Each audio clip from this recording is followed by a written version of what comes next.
And it's truly good to be clean and in the Narcotics Anonymous meeting. I want to thank the Men's Recovery Conference once again for believing in me and think that I have something to carry. Love you, Phil.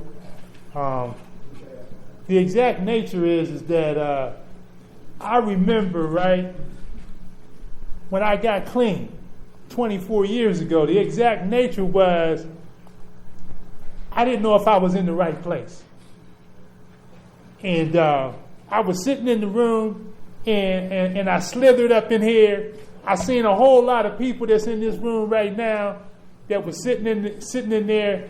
And the first thing that came to my mind was, this is a joke. And lo and behold, man, that like some of y'all kept sharing your story. And every time somebody shared their story, your story was mine. And then I began to realize I started to hear the whisper that I never heard when I was using. I never listened to that whisper that was telling me, just go home. I was sharing with somebody that I was the guy who told my ex-wife at the time, I'll be right back. Now, I had told my wife at the time many times that I would be right back.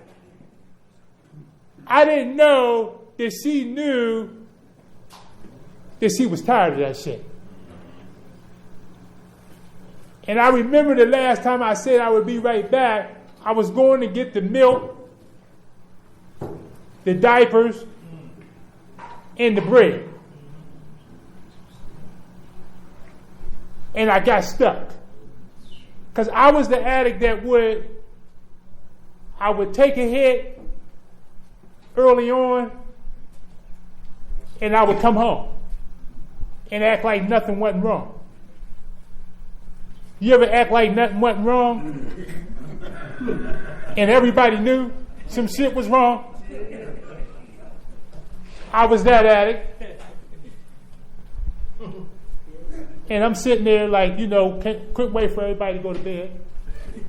I was that addict too, the one wait till everybody go to bed. And then when I think you sleep, I sneak out. But I couldn't make it back before everybody woke up. You ever messed around and couldn't make it back? I couldn't make it back. I couldn't make it back.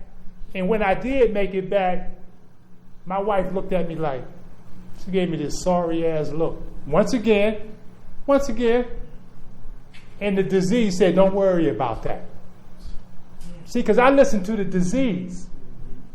See, I didn't listen to my innermost part, right, where it talks about in our fourth step, when you want to get better, right? When you work a fourth step, you start to go and get that garbage, that shit that we collect, and we just, that shit we say, I'm going to take this shit to the grave. I ain't telling nobody this. Y'all don't need to know. This is on a know-the-need basis. You don't need to know. But when I got to NA, it was a whole totally different story. People was talking about go to jail shit. And I was sitting in the room and said, no, I'm not telling them that. I'm not telling them that. They don't need to know that. Little did I know that those people was getting freedom. They was getting freedom. See, I didn't know what freedom was. See, y'all told me when I got here, freedom ain't free. And freedom ain't free. And when you stick around here for a while, you begin to realize that freedom ain't free, because in order to get free, you got to tell some of this shit that's inside. And if you don't tell this shit, for a long time, I used to hang with gay dudes in the end because they liked me. And they would give me their money.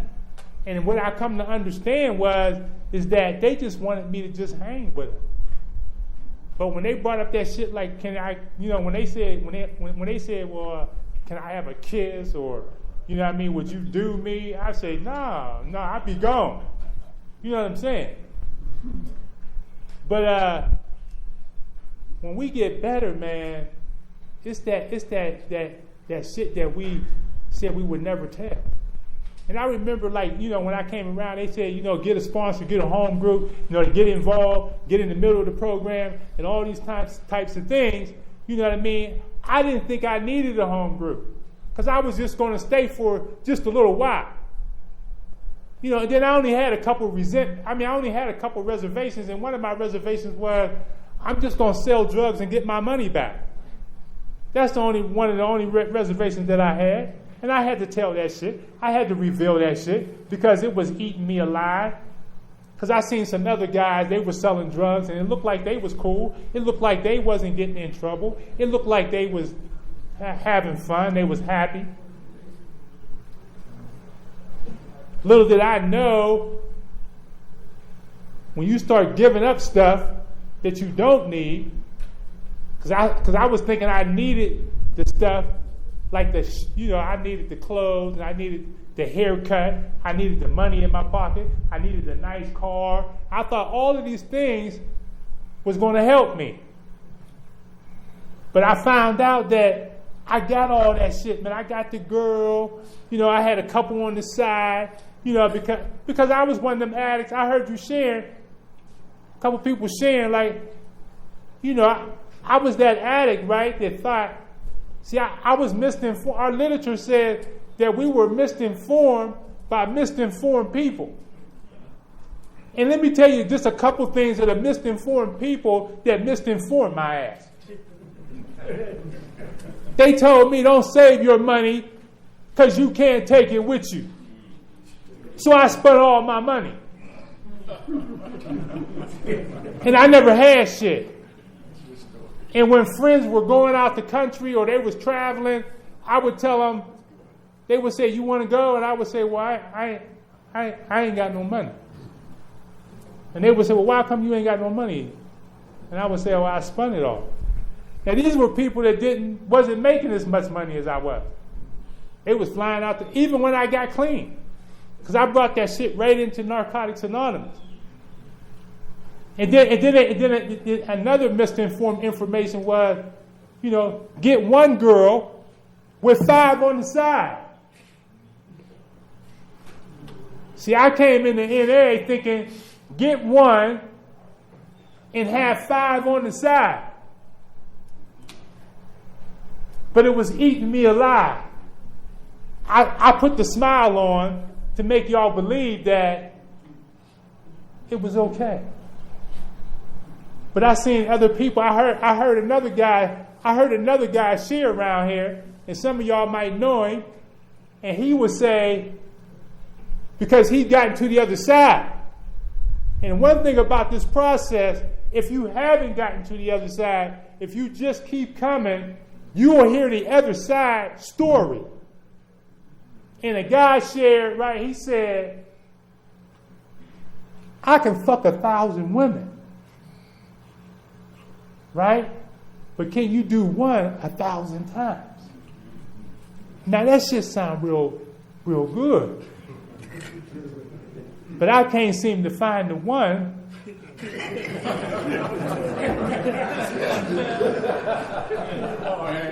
I'm just keeping it real, man. I just can't seem to find the one that I want to do 1,000 times. I mean, I want that. I just turned 60 years old. I don't want to be doing 1,000 women 1,000 times. I just want to do one as many times as I can. Just saying, right? Seemed like a better picture to me. You know what I mean? Because I was misinformed. Right? So when we talk about the exact natures of our wrongs, right? I had to go to God.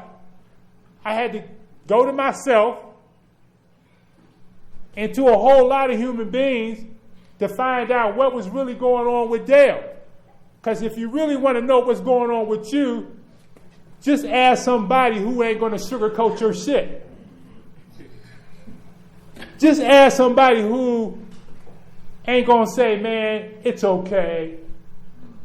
But when you ask somebody who ain't going to tell you it's just okay, you will find out the exact natures of what the hell's really going on if you ain't working those steps. And so I learned how to go down on the inside, like we call it, like the refrigerator step, or cleaning up the house. You know what I'm saying? Like cleaning up your house. Like you got like a one of them hats on with the light on it, and like you in the cellar, because we start in the cellar first, because it's like mildew down in there and it stink, right? And we got to start with that first. And then we come upstairs to the kitchen and we start, you know how you open up your refrigerator? Some of y'all, if you had a refrigerator, right? And all you got in that motherfucker is some baking soda. Remember them days? But even before the baking soda day, remember how something stink in there? You know, you might have had it too long, or it might have been hiding down in the bottom of the refrigerator, and it needed to be discarded like 2 months ago. And it stink. Well, that's how the fourth stuff is.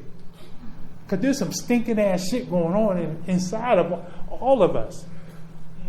I've just learned how to discard. So I ain't discarded all this shit. Some stuff is newly found.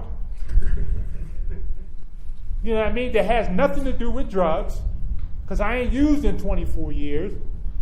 So some of this stuff, I just picked some shit up. And it ain't smelling good no more. It was smelling good in the beginning, like our literature said. It was fun in the beginning. And then it became a habit. Now, it's bad when shit become a habit. Right? And then it became a means for survival. And when shit become a means for survival, that means you no good, you in trouble. And I've been in trouble a few times in this process. Now, you could be in trouble in this process, and you could turn around. You don't have to just keep going down. I always say, look, you ain't got to go all the way down the alleyway to find out what's really going on. You can stop in the middle. You can stop just before you get there, or you can stop when you realize that ain't the way to go. Because pain, I don't like pain. I used to come in here, I used to hear people share, and they would say shit like, shit that sounded real good. I used to mimic that shit. And one of the things that I used to mimic was, I got a high tolerance for pain. That was some bullshit. I don't have a high tolerance for pain. I don't. I don't have a lot of time to be bullshitting around. You know what I'm saying? I like being happy, joyous, and free. And you can't be free and joyous and happy with all this bullshit going on that you hide with secrets. You know, they say secrets keep you sick. Talks about that in the fourth step. Anger, resentment, and fear. The resentment part of this process is thinking about the past over and over again. How you gonna be happy when you thinking about the past shit over and over again and you can't go forward? And I'm angry about the present. You know what I mean? I'm angry because I don't have what you got. I'm angry about my girl left me. I'm angry about I ain't got the job that I want. I ain't got a pocket full of money. I'm angry about that shit. And then I'm fear of the future because I don't know what's going on around the corner. So I'm mad. But little did I know that if God would have showed me what was around the corner, like if he'd have told me that I was going to get surgery on my neck and they was going to take every disc out of my neck, thank you for cutting my hair, Hank, Thank you for a whole lot of people in this room that came to the hospital to see me when I was in the hospital for 3 months after my surgery, when I couldn't even walk. You talk about being resentful. The resentful part was in my mind, right? But the God of my understanding was like, you could have been paralyzed. See, I started hearing that kind of stuff. You know, I started hearing where maybe God was just using you to show himself to others. Because I'm the guy who, when I lay down, before I lay down tonight, I'm the guy who would say, God, if you want to use somebody, you could use me. Don't pray that shit.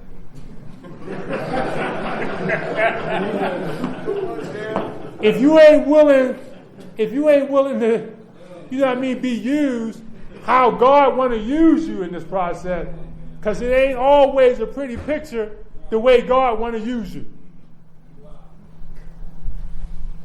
And so, like, and then we talk about, you know, we talk about the exact nature. You know, one of the exact natures is that one of my good friends passed away, man. You know what I'm saying? And a lot of y'all in this room knew we was real cool. And a lot of people thought I was hitting it. A lot of people thought, oh, there ain't no women out here. A lot of guys thought I was fucking her. Right? And I wasn't. Now, in the beginning, it did cross my mind. But then when I seen her sparkle in her eye, it was that sparkle like, I can't do it. I can't cross that line. And then y'all was saying, man, there ain't no way in the world that you can have a female friend. There ain't no way. As fine as she is, look at her ass. I know you fucking her, Dale. I said, no, man, I really ain't fucking her, man. I really ain't. Oh, it crossed my mind. Oh, don't let's not get it twisted. But I started working on it. I said, this could be a really, really good relationship. And let people think what they want to think. Because people going to think what they want to think anyways. So just bond, just make the bond because we had this bond. I got cool with her dad, her mom, and they would tell me stuff like, could you come get her to take her to meetings? And I would be like, well, sure, I can come get her and take her to meetings. You know what I mean? I took a lot of people to meetings. Y'all know, I'm the dude that take you to meetings. and look for nothing in return. See, when you can do shit and look for nothing in return, service, a posture of the heart. See, that's where that shit come in, man. When you can start doing shit for the right reason, and not think about, man, you know what I mean, I took her out to dinner, man. She used to give me some pussy. See, I don't leave space for that shit no more, man. I've been single for a long time now. And the last girl I had in NA, woo! It made me stop and think about some shit. I ain't quick draw McGraw no more. I ain't. Because I'm okay with me today. I'm okay with being by myself. Now, you know, I do got space for somebody. You know what I mean? I got space. I'm willing to share my space. You know what I mean? But I ain't willing to just take some bullshit. My time is up. I see it. I want to thank all of y'all, man, for being here. And I love y'all. Thanks.